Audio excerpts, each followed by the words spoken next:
Hey you, so on this video, why gold and silver collector coins are failing, I'm going to be going over just a few thoughts that I've got as to why the current gold and silver market seems to be a little stagnant, one could say. So before I get into this, I'd love to say if you haven't done so already and like what you hear, go ahead and subscribe. And obviously anything or any type of input you would also have, go ahead and leave that down below in the comments. It'll be great to hear your thoughts and opinions on this. So jumping into this, I would say this has come about as I've recently just taken a look at my buy-in for 2019 to date of releasing this video. Now, I've purchased some in the background, you know, through a couple of crypto games, but nothing as aggressive as I once upon a time did. And, you know, looking at the market as a whole, just looking over any coins, something that I do, there's been any really big hits or successes, or any coins that I did like, and just checking the track record on the secondary market. It's been, I would say, more missed than hit. And so with that, taking that into account, I'm looking at either individuals I communicate with, just what's happening on YouTube land, dealers from when they're sold out or what does sell, even from the mints, and even once again eBay, checking on how the whole market is. And I think it's currently very stagnant, you know, and ultimately I'm going to give a few reasons as to why I see that in this video. Now, the main overall reason I would say is because gold and silver are just down in terms of physical as a whole. And so I think if I put that first, everything else I'm going to say on top of that should fit in place. So with the entire market just being stagnant on physical, you know, there's two ways to look at the gold and silver physical market. You've got the weight stackers, and then you've got the, you know, the collectors / cowboys, depending on how you look at that, the avid collector, but there is degrees and little sections within that. So as a whole, I see the collector market, and once again, it's only going to really affect and apply to those that do touch the collector coins via just weight. It's definitely not for you. Seeing it still very stagnant at the moment. And so getting on to the next reason, I would say, would be the Cowboys have gone. You know, now, depending on who you ask, the Cowboys have gone. It's either a good, fantastic thing or a bad thing. You know, you're always going to have those that wanted that pattern bear coin or whatever it may be, that lovely coin from the American Mint, the US Mint that they wanted. And, you know, the Cowboys came in, those flippers came in, lapped them all up, you know, sold them for double the price on eBay. You wasn't able to get one. And, you know, you was throwing the fist at the sky because of these damned Cowboys / flippers. And they was ruining the collector market. I can understand that to a degree. If you're a pure collector and this has been your thing forever, then, you know, it is what it is. So that's great. When I say the Cowboys gone, that's great for them. But then when you look at it from another angle, they're the yin to the yang. You know, you definitely need Cowboys or people that are going to be pumping money into any market because they see profit there or they see life. You're going to need them to keep that market tugging along. And so this is why I can now look at the current market and say it's bad. Once again, if you're a purist collector, you have the pick of the litter, so you're not really worried. But the market as a whole has slowed down, which I can see having a knock-on effect with some of the other reasons I'm going to be mentioning here. And so looking at it or taking it from that point, with the Cowboys / flippers gone, you have more of a stale market now because there's not as much money going into the collector coin market and a lot less interest. Now, why or where have they gone? I would say any market, if it slows down or shows, you know, not as much growth as it once upon a time did, they're going to head elsewhere. You know, and that's what I think has happened. Whether you like it or you don't, a lot of interest that was once here from flippers, even, you know, hardcore stackers, have left because they just don't see a lot of action in the market. Would they come back? We'll get onto that later on in the video. But I think with them going, I'm a cowboy myself. I'm still here because I still have faith, you know, strange word, but I'll also tag that on to why I'm still here as we move on. But a lot of the others just didn't, because once upon a time you could have picked up a proof coin, or there was many series that was doing very well, you know, and that was depending on, even as saturated as it was doing very well because there was a lot of interest, there was a lot of demand at the time. So you could have a Luna series on a 300k mintage and still have coins asking for insane premiums because there was a lot of demand for the coins.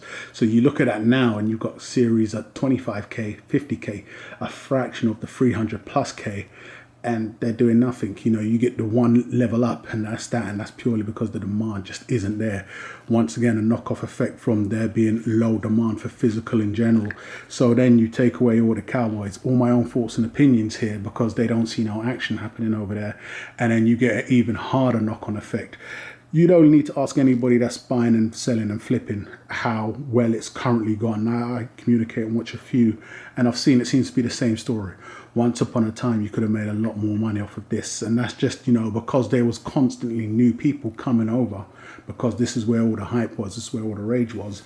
You was then able to pick up that coin and flip it or sell it on for a profit, whereas that's all totally changed now. And this is why, who knows where they've gone. Every cowboy would have to speak for themselves. I have a few ideas, but you never know. You know, if something is that dead and you're left sitting on a product that you wanted to purchase and sell, then, you know, you just move on, and that's just, you know, that's just the way it goes. So off of the back of that, another reason why I would see the collector coin market as stale at the moment is that with the cowboys gone and the demand for the gold and the silver in general as a whole, when the demand is down for physical as a whole, stackers, depending on when they're stacking, it's not really going to affect them. You know, they're going long term, whichever reason they're doing. But, you know, the collectors and the flippers with a low demand, they lose all of the new potential customers that they could have easily sold on more to. So that's when the dealers stepped in, seeing that there was a lack of demand, lack of cowboys. Who knows? Nothing's really changed from the days where, you know, Perfman would release a coin and it would go on to do whatever it would do. We didn't see as aggressive. Now, I wouldn't know this because I've only been there for 6 odd years, say now. We didn't see as aggressive as we do now. Say, for instance, a deal like Atmex increasing the price on that new half ounce, whatever. Because it was such a good market, I'm taking it. It was just that coin came out, that coin sold at that price, and then the secondary market built up, you know. But because the next coin coming out was also doing well or okay, you had a lot more hits than misses. Then, you know, they didn't need to take these extreme actions. Depending on who you ask, once again, if it's an extreme course of action. When I say dealers stepped in, this is where the dealers took it upon themselves to now play the role of the dealer, the buyer, and the secondary buyer. And I say that from their pricing actions that they take. I've said it, I may sound negative when I'm talking about it, but at the end of the day, it's a business, not a charity that they're running. So if they can see things slowing down around them, they now need to take this course of action. I'm sure once upon a time, 5+ years ago, they saw a coin that they sold for, I don't know, $20 or $22, not forgetting that the exchange rate could have been totally different at the time, but that then going on to sell for $70+ on eBay, you know. But they, from what I saw, and even a lot of dealers in Europe and Germany wouldn't then go on to sell that coin if they still had it in stock at the inflated, increased price. They was just, you know, it was what it was. Let's see what happens when the next one comes out. Whereas with now, you get a lot more of the aggressive price rising from dealers, whereas hands down easily manipulating the market. You know, they will get, I don't know, give or take anywhere from 200 to 500, depending on the coin or how hot it is. If it's an extremely hot coin, they may barely get 300 of the coins, but they will put it out in waves. So you'll get your first 25 to 50 at a set price and increase it straight away. But the increases can get crazy to the point where you're thinking, it's a rush now. So that's the game you're playing if you're still here. You have to get the first price because the dealers will increase the price. Once again, it's a business they're running, not a charity. But they happen to take this, what you could class as a shady tactic. In a lot of other markets, the suppliers will aggressively make the dealer's price in line with others and keep the price at a set price, for instance, where you can't undercut or undersell and you can't really, moonshot and just take advantage. But that doesn't seem to be the case in gold and silver. Who knows, if the market ever does get to a point, the mints could do that. Of course, if they don't play by the ball, they just get penalized and don't get the next offerings and the coins. So it works best for everybody. So everybody's kept, you could say this is technically, it's not a regulated market, who knows. But, with dealers having to step up to the plate now and do all these tactics here, that is putting off a lot of the people that are still here. It's only us that are complaining, nobody else. A lot of people saw the dead market and thought, physicals for suckers. I'll see you if it ever does come back.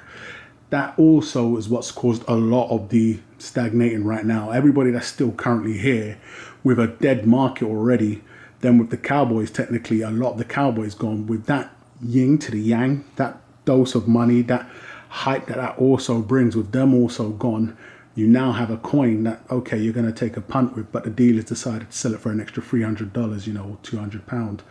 Well, hey, I would gladly take that on profit on certain coins, depending on how much I put in. So if you now have to pay that extra on top, it's becoming real sour already. So that is another major reason that I see the current market still at the moment. And then another reason would be that the collector coin market shrunk. It shrunk drastically to where we are today. It shrunk because of all the reasons I've just put ahead of this. So that would obviously be because the demand for physical went drop because it just wasn't there. The cowboys disappeared. Then the dealers also playing the shady tactics, depending on who you ask on the pricing, on release prices.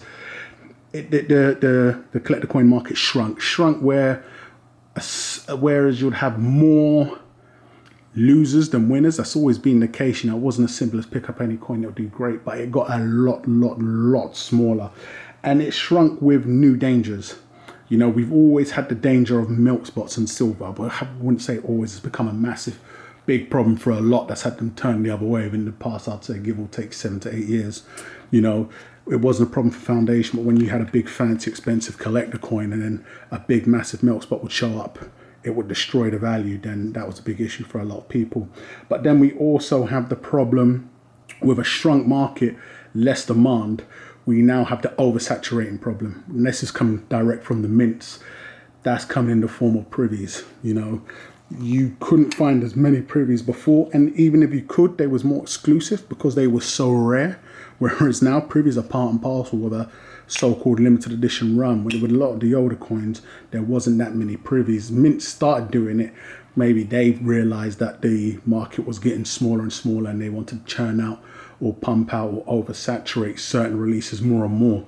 So that was definitely a new danger, privies. Then you had the oversaturation as a whole, where a mint's approach to it was, as we're throwing so much at the wall and less is sticking, if we do get somewhat of a hit, what we're going to do is bring out in a gilded, a quarter ounce, a 2 ounce, a 5 ounce, a 10 ounce.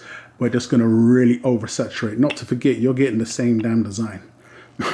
You know, so if you're looking at a coin and thinking, oh, this coin's great, and they're thinking we're going to give you the same design in a 1 ounce high relief gold proof and in a 2 ounce high relief gold proof, that's an oversaturating. That's a new danger, because you can purchase the bullion, and this is not all put up front, whereas some dealers are doing it now.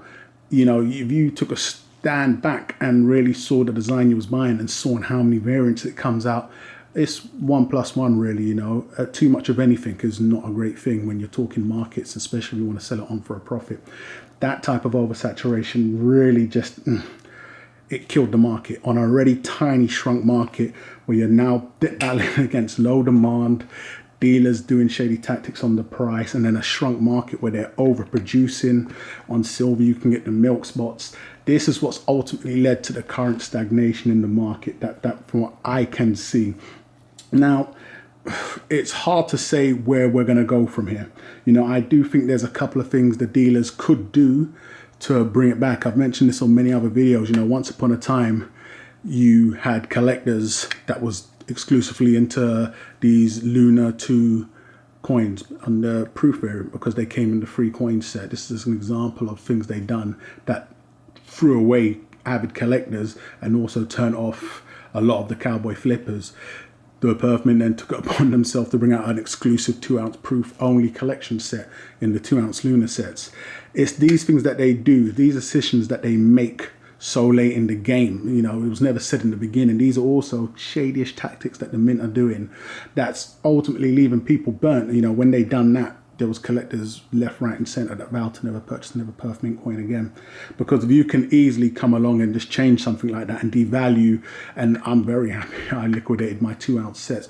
It's still early, you know, you just have to wait and see how it works out in the long run. But, you know, these things as a whole have left the market very stale and very stagnant. There's a few things I could see mints doing to pump some life into them. You know, this is just, you know, free advice for any mints that was paying attention. I know currently it's a lot of red tape. types of legislations and hurdles you need to get over. But if you could imagine them changing design on the Libertads, the amount of hype that alone would create, if you understand where I'm coming from. So it's not like they don't have options. It just feels like if it's working currently and we can get enough out, why bother? A new design on the Libertads, with the sassy design in a different way, would work wonders. It'd breathe a lot of life into the current game. It'd bring people back. If you're looking at an American US Mint approach, if you was to do a special design on the Eagles like they do with the Britannias, a lot of people have mentioned this before, and it's something that they, for some bizarre reason, don't want to do. Once again, I know there's a lot of red tape, but we all know if they wanted to get over that, they could easily get over that. So it's just something that they're not interested in. They'd rather bring out a 50th moon landing or pump out a ridiculous, insane amount of collector coins that are great for the mint, bad for the buyer. I think that would cause a lot of hype if they was to do a special 1 year design, trial it out and do it every other year. There is some dangers to that. We take a look at the Royal Mint. They bring out the Proof Britannia variant every year in a different design. And I personally would have thought that would have been a lot more hyped than it is. But now the problem they seem to have is if it's not hot, i.e. 2014 blazing hot to people, to the public, then they go on and do okay. And these are still very limited coins. I would have thought every year would be fantastic. Then we also have the same scenario with the sovereigns. They're having to find different variants, even though you got the same design, they bring out different variants in terms of a matte finish or different finishes, and it's lukewarm also. So it's hit and miss, but I think you need to constantly keep on changing. At the moment, the name of the game for these mints and dealers as one is just adjust the mintage. We're going to need more than that. Once again, I've said it before, if you ask any cowboy or collector what they want, it's going to be exclusivity, and they're just not listening, because I see it as, now it wouldn't surprise me if APMEX was the go-to. If you've got a series coming out, adjust the mintage, make it 5K, make it an APMEX exclusive, you're guaranteed to sell 20% more coins than you would have if you would have just brought the coin out under your own Sunshine Mint or something. This is why I can see so many APMEX exclusives, them being a large dealer, not knocking them, it's business, not a charity. But this is the approach they seem to be taking that's left the market very stale and where it is. So where do I see it going from here? Is it doomed? I would say no, and that's why I'm still here. I see a lot of potential. When you look at anything, and for instance, this coin, for instance, I could easily see this coin selling for 5 times what it's worth, even currently right now. And that's just me looking at something and giving it its what I believe true value. I come to that conclusion when I can look at things that have absolutely zero intrinsic value selling for 50 times this current price, give or take. Let's just say something that intrinsically costs £10 selling for upwards of £5,000. I've seen this in the art world.